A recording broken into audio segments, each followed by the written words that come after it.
Hello বন্ধুরা, কেমন আছো তোমরা সবাই? আশা করি খুব ভালো আছো। আর নতুন একটা ভিডিওতে তোমাদের সবাইকে ওয়েলকাম জানাই। আজ হচ্ছে বিয়ের পরের দিন।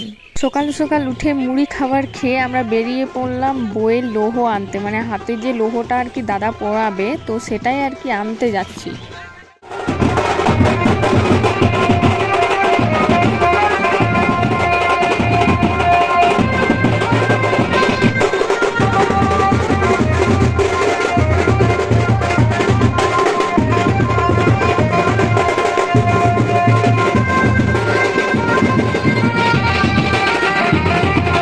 এই যে দেখতে পাচ্ছ বরবাবু আমার সাথে আছে আর ও ক্যামেরা করছে, আর আমার তো নাচের তাল যাচ্ছেই না একদম।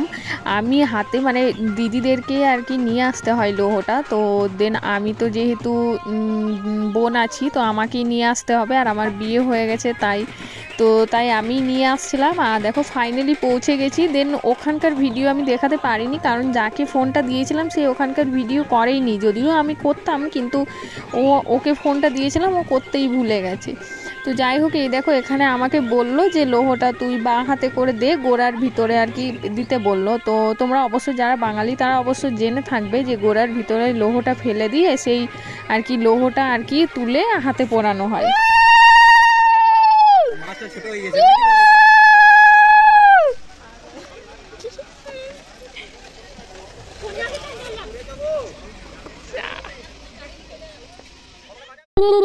চলো চলো চলো সবাই, বউ চলে এসছে, তাড়াতাড়ি তাড়াতাড়ি জড়ো হও সবাই বউ দেখার জন্য। ফাইনালি দাদার বিয়েটা হয়েই গেল, রইলো বাকি আমার বোন। অবশেষে দাদা তার বউকে নিয়ে চলে এলো বাড়িতে। মায়ের মুখে হাসিটা দেখে তো তোমরা বুঝতেই পারছো যে মা কতটা হ্যাপি হয়েছে। অবশেষে মা তার বেটা আর বৌমাকে মিষ্টি জল খাওয়াতে গেল। আমরা তো বলছি আমাদের বৌদিকে খুব সুন্দর লাগছে, আর তোমরাও একটু কমেন্টে জানিও যে আমাদের বৌদিকে তোমাদের কিরকম লাগছে। তো এখানে দেখতে পাচ্ছ সবাই মিলে দাদাকে আর বৌদিকে মিষ্টি জল খাওয়াচ্ছে। এখানে তোমরা দেখে বুঝতেই পারছো যে বউকে দেখার জন্য কতটা পরিমাণে লোক জড়ো হয়েছে। তো আমি তো খুবই হ্যাপি, আর তার সাথে আমার ঘর মানে ফ্যামিলির সবাই খুব হ্যাপি যে অবশেষে দাদা আর বৌদি গাড়ি থেকে নিচে নামলো। এখানে নিয়ম আছে নাকি মামা আর মামিদেরকে দাদাকে আর বৌদিকে তুলে নিয়ে আসতে হয় একবারে ছাদনাতলা পর্যন্ত। ক্যামেরাম্যান তো অসংখ্য ছবি তুলে চলেছে, তার সাথে আবার আমিও একটা ছোটখাটো ক্যামেরাম্যান যুক্ত হয়েছি। সে বিয়ের দিন থেকে চলছে, তো ভিডিও চলেই যাচ্ছে, কোনো একটুও রেস্ট নেই। এখানে তো ক্যামেরাম্যান এত ছবি তুলে চলেছে, দাদা তাই রেগে গিয়েছিল। জাস্ট কিছুক্ষণ পর আবার মুখে হাসি ফিরে এলো। উফ, এই মাটা না কতবার যে মিষ্টি খাওয়ায় আনন্দে বেটাকে আর বৌমাকে মিষ্টি খাইয়ে মনে হয় পেট পুরো ফাঁপিয়েই দেবে। ফাইনালি বৌদিকে মামা সরি মামা আর কি দাদাকে আর মামি হচ্ছে বৌদিকে তুলে নিয়ে যাচ্ছে ছাদনা তোলায়। উফ, কতটা যে কিউট লাগছে তো বলে তোমাদেরকে বোঝাতে পারবো না। দেখো আমি তো এত সব কিছু নিয়ম জানি না, জাস্ট প্রথমবার দেখছি ছেলের বিয়ে, আর আমার বিয়েও সেরকম ভাবে হয়নি। তো দেখে না সত্যি খুব আনন্দ লাগছে, বললে তোমরা বিশ্বাস করতে পারবে না। দাদা নেমেই মুকুটটাকে আর কি রেখে দিল ছাদনাতলার উপরে।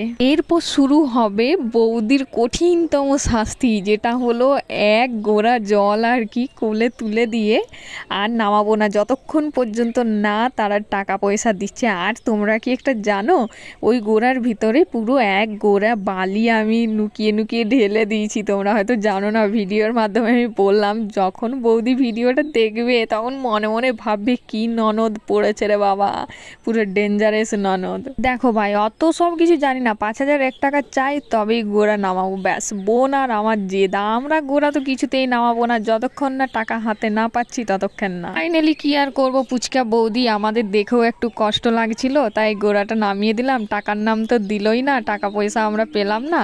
আর ওই যে দেখো লৌহটা মানে তুলে দেওয়া হয়েছিল, দেন তারপর আর কি দাদা দেখো লৌহটা আর কি বৌদির হাতে পরিয়ে দিচ্ছে। তো চলো দেখো সবে শুরু, এরপর বাকি তো দাঁড়াও দেখতে থাকো তবেই বুঝবে। বাঙালিদের বিয়ে মানে অনেক নিয়ম গাইস, অনেক নিয়ম। তোমরা যারা বাঙালি হয়ে বিয়ে করেছো, তার মানে বাড়িতে বিয়ে করেছো, তারা অবশ্যই জানবে যে কতটা নিয়মের মাধ্যমে চলতে হয় আর কি। আর এখানে দেখো এই নিয়মটা হচ্ছে মা বরণ করে আর তাদের আর কি চারধারে 9 জন মিলে ঘুরতে হয়। তো এই নিয়মটাও হয়তো তোমরা জেনে থাকবে, বাট আমি ঠিকমতো বলতে পারছি না। তো তোমরা জানলে অবশ্যই আমার কমেন্টে জানিও। তো যাই হোক, নজন মিলেই ঘোরা আর কি। আমি তো বুঝতে পারি না গাইস, বিয়ে করা না মানে শাস্তি দেওয়া, এটা কিসের মধ্যে পের হচ্ছে বিয়েটা। এখানে দেখো মাথার উপরে এক পায়ে ধানকে দিয়ে দিয়েছে, আর দাদা সেটা জাতিতে করে ফেলে ফেলে পুরো কুবের ঘর পর্যন্ত নিয়ে আসবে। আর এখানে আমরা দেখো দরজা বন্ধ করে দিয়েছি, কুবের ঘরের দরজা বন্ধ করে দিয়েছি এই কারণেই, যেহেতু ওখানে লোহর টাকা দিল না, মানে গোড়ার নামানোর টাকা দিল না, তাই এখানে দরজা বন্ধ করেছি যে যতক্ষণ না টাকা না দেবে ততক্ষণ আমরা দরজা খুলবো না। প্লিজ, আমার দাদাটা না খুব কিপটে, প্রচুর কিপটে, টাকা বার করতেই চায় না। আমরা শেষমেশ আর কি দরজাটা খুলে দিলাম। যাই হোক, অবশেষে জানি না কখন টাকা পাবো বা না পাবো, অনেকক্ষণ ধরে দরজাটা দেওয়া ছিল, তো দিন তারপর খুলেই দিলাম যে যাক। হ্যালো, এই একটা নিয়ম তোমাদের সাথে শেয়ার করি। তো কি আর বলবো, দুঃখের কথা, যতগুলো ধান ফেলেছিল সব ধানগুলো ওই ছাদনা তোলার থেকে মানে ঝাঁটিয়ে ঝাঁটিয়ে কুবের ঘর পর্যন্ত, মানে ঠাকুর ঘর পর্যন্ত নিয়ে আসতে হবে। এই সব নিয়ম কোন পাবলিকরা যে চালু করেছে আমি সেটাই ভাবছি। তাকে দেখতে পেলে আমি শতকোটি নমস্কার করতাম। কুবের ঘরে নাকি মিষ্টি জল খাওয়াতে হয়, তাই মিষ্টি জল খাওয়ানো হচ্ছে। ফের আরও একটা নিয়ম স্টার্ট। মাগো মা, আর কত নিয়ম মানবে ভগবান। এত নিয়ম পেলে বিয়ে করার থেকে, তার থেকে ভালো 2 টাকার সিঁদুর পাতা কিনে মন্দিরে বিয়ে করা অনেক ভালো। এই একটা হচ্ছে সবচেয়ে বড় কঠিনতম কাজ, যেটা হলো নুয়ে নুয়ে সবাইকে প্রণাম করা। তো যাই হোক, বাবা মাকে তো প্রণাম করতেই হবে, তো তারপর বাকি আদার্স যারা আছে তাদের সবাইকে। 1 hour later. বিয়েটা তো হলো ভাই কোনো রকম, আবার এটা কোন সে নিয়ম, মানে বিয়ের দিন আবার পুকুরে স্নান করতে হবে বউ বর দুজন মিলে।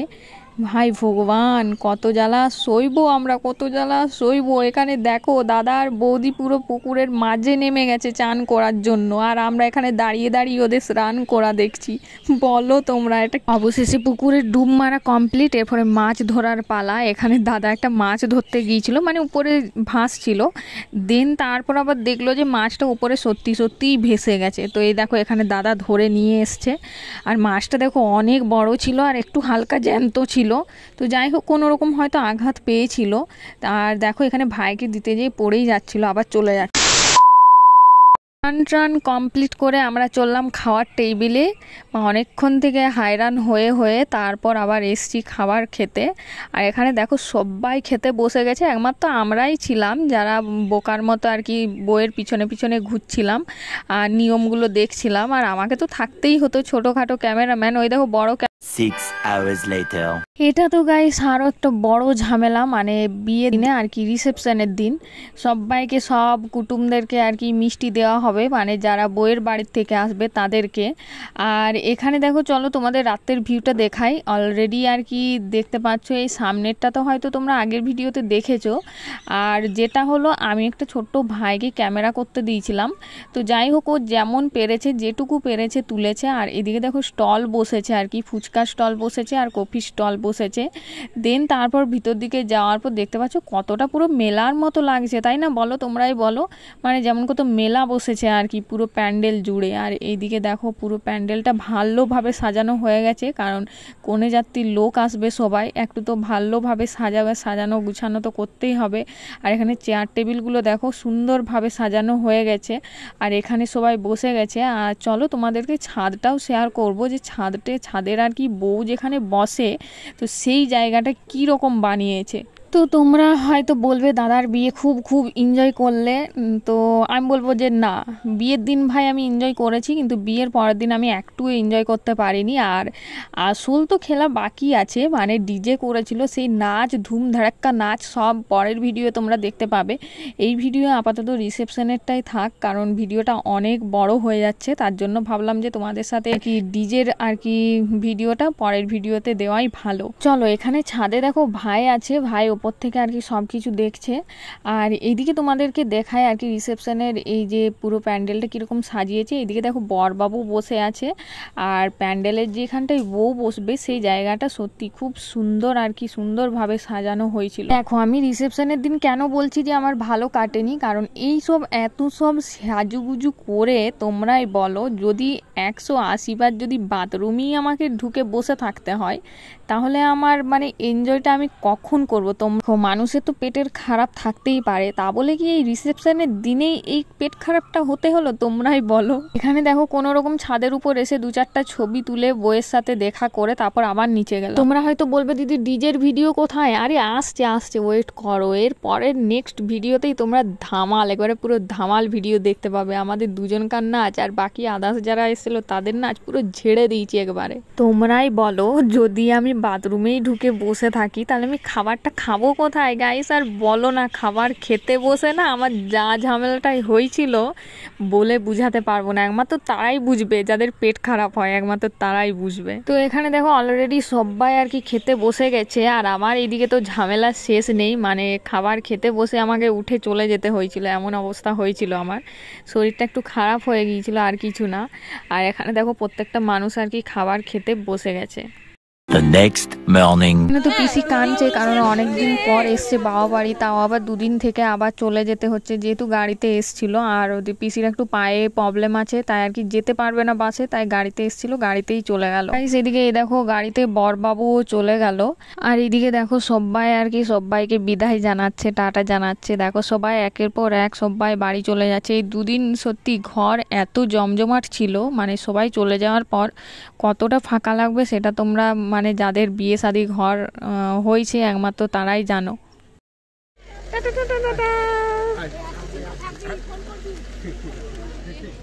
টাটা। এখানে দেখো সবাই চলে যাচ্ছ তো বটে, আবার এদিকে প্যান্ডেলগুলো পুরো খুলে দিচ্ছে, মানে কতটা ফাঁকা লাগবে তোমরাই বলো। সব যেখানে তোমাদের সাথে শেয়ার করলাম, তাই ভাবলাম ফুলসজ্জার খাটটা কেননা শেয়ার করবো না। দেখো আমাদের সেরকমভাবে খাট সাজানোর মতো ফুল আনা হয়নি, যদিও যা কিছু আনা ছিল সব কিছু এই বিছানার চাদরটার জন্য আর কি বুঝতে পারা যাচ্ছিল না, মানে বিছানার চাদরের উপরে অনেকটাই আর কি ফুল রাখা ছিল। আর ওই যে দেখো মাঝে আংটিটা রয়েছে, ওটা হচ্ছে দাদা বৌদিকে গিফট করবে। চলো আজকের ভিডিও এখান পর্যন্ত, দেখা হচ্ছে নেক্সট ধামাকাদার ডিজে ভিডিও নিয়ে। তো চলো বাই বাই।